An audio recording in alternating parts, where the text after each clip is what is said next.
গ্রামের সকাল, ছবির মতন একটা সুন্দর গ্রাম, চারপাশে সবুজ ক্ষেত আর নারকেল গাছ। কাক ডাকে, গরু মাঠে যাচ্ছে, বুড়ো কৃষক রঘু কাকা কাঠ কাটছে। ছোট্ট ছেলে বাপন, রঘু কাকার নাতি। বাপন দৌড়ে আসে,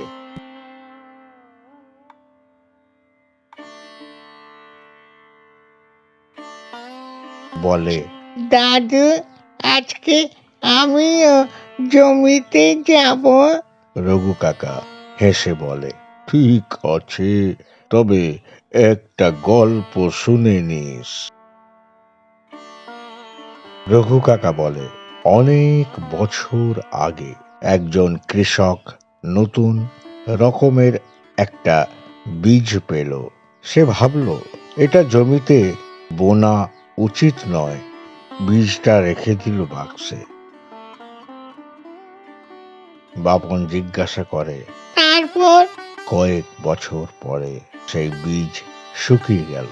তখন কৃষক বুঝল, সময়ে ব্যবহার না করলে ভালো জিনিসও নষ্ট হয়। এই গল্পের শিক্ষা, রঘু কাকা বলে, শুধু জিনিস না, সময়, জ্ঞান, ভালোবাসা সবকিছু সময়ে ব্যবহার করতে হয়। বাপন ভাবে, তাই তো, আমি এখন থেকেই শেখা শুরু করব। গ্রামের বিকেল, সূর্য ডুবে যাচ্ছে।